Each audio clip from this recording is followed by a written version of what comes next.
What's up guys, Noor here and welcome to Book of Showtime Chapter 20. As always, be sure to like and share this video with your friends, and if you have a topic you'd like for me to cover for Book of Showtime, leave it in the comment section down below or anywhere you could reach me on social media or the Book of Showtime Discord. So my friend Zorky asks, what makes a good remake, with some examples of what you think are good versus bad remakes. So it's actually pretty simple to me on what makes a good remake. My philosophy on what makes a remake good is and always will be this. A remake should preserve the legacy of the original while enhancing the experience for modern audiences without compromising the original game's feel, vision, and scope. To support this philosophy, let's talk about one of, if not the greatest remake, Resident Evil. Released in 2002 exclusively on the GameCube, which is one of the worst things you could ever do, this remake of the original Resident Evil was dropped to widespread critical acclaim, with praise for its graphics, character models, atmosphere, everything. While personally I'm not too big a fan of the Crimson Heads, I feel like this game is almost perfect, remake or not. Resident Evil Remake was already a fantastic game to me. It's one of my all-time favorites, and when I finally played the original game a few years ago for the first time, I had a whole new wave of respect to the remake. They added almost 4 hours more of content to a playthrough without any of it feeling bloated or shoehorned in. This made me appreciate the remake in a whole new light. Another great remake? Yakuza Kiwami 2. Similar to Remake, I had never played the original Yakuza games and most likely never will. Seeing footage, reading up on changes, I determined the delta between the games is astronomical. The voice acting and graphics have been improved obviously, and the gameplay is completely different from the original because of that Dragon engine, but they supplemented the story and the sandbox of Yakuza again in a way that feels seamless and not bloated. I really loved doing the Clan Creator and the Cabaret Club. Those were awesome additions from 6 and 0 respectively that added essentially bonus campaigns to the game. And the fact that some of the sub-stories you can do unlock characters for each of those modes, it was really awesome and kind of encouraged you to do the sub-stories more beyond just getting XP, cash, and other items, and kind of just, you know, going through that slog of doing an open world game like that. While the weapons and health system did make the game a little too easy, as no fight was hard so long as you were prepared, the game was still an awesome retelling of a great story. A couple other great remakes: Black Mesa, which was a Half-Life 1 fan remake that Valve said, you know what, yeah, you guys go ahead and do your own thing, man.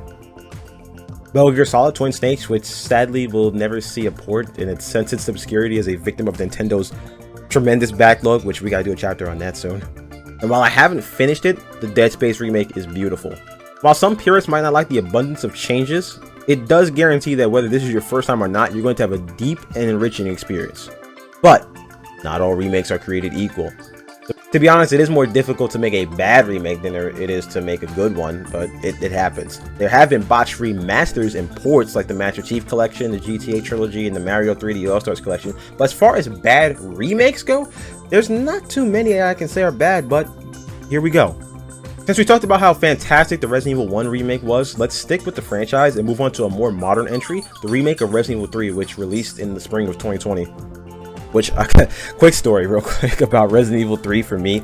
My cousin was supposed to get married, but he was getting married the weekend that Resident Evil 3 came out. And Resident Evil 3 came out on a Friday, and that's when we would have to go down to Maryland. But the problem is, I really wanted to play Resident Evil 3 more than I wanted to go to the wedding. I was like, I have to play this game. It's important to me. So I was gonna like just say, look, Dad, just go down without me, drive down without me. I'll just get on the bus. I have to play Resident Evil 3. But then a whole pandemic happened, so I didn't have to worry about that. But anyway, back to the chapter.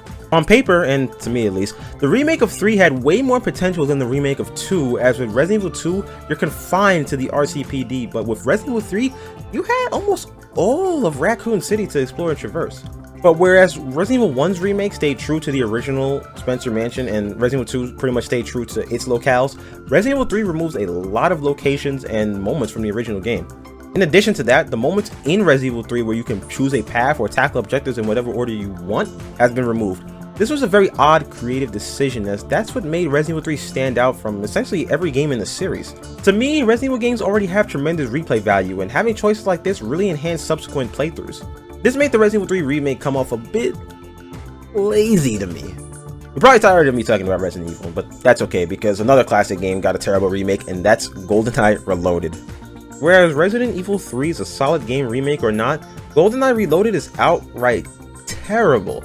It's a blatant cash grab that looked to ride the coattails of Call of Duty while giving Daniel Craig another paycheck. That's really all it was. That's all the Bond games were for a while.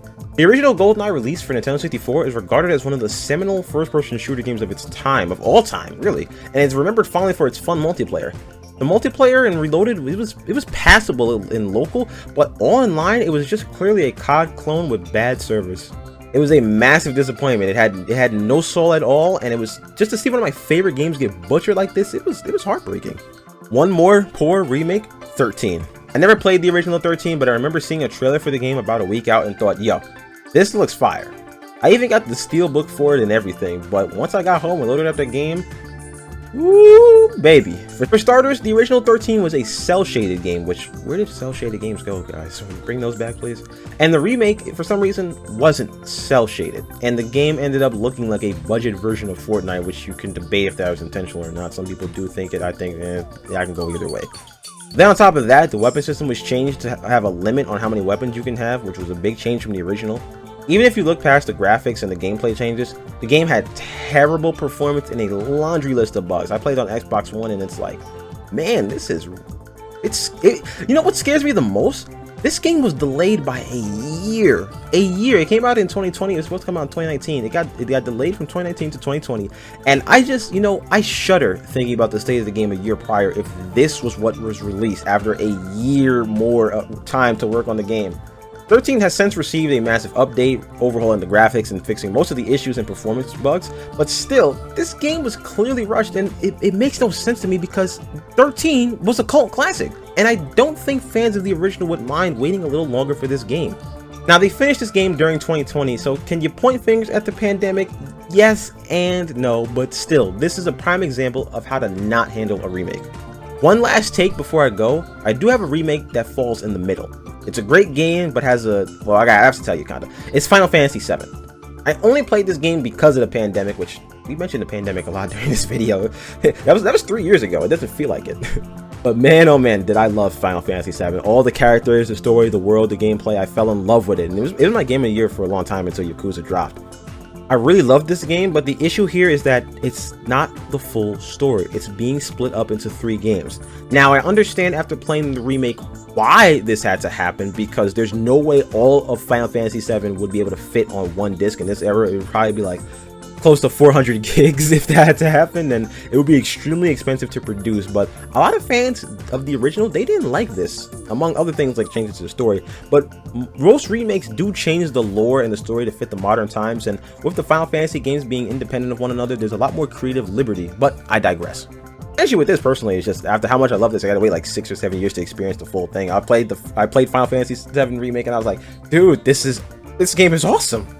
I can see why purists would have an issue with this, and that's always a delicate line when it comes to remaking these games. Some games can and have benefited from story changes so long as you have the major things in the plotline still happen, but others, not so much. Alright, thank you guys so much for watching this video. Let me know down below which remakes you think are good, which you think are bad, and let me know what games you want to see get a remake. Inshallah, I will see you in the next chapter.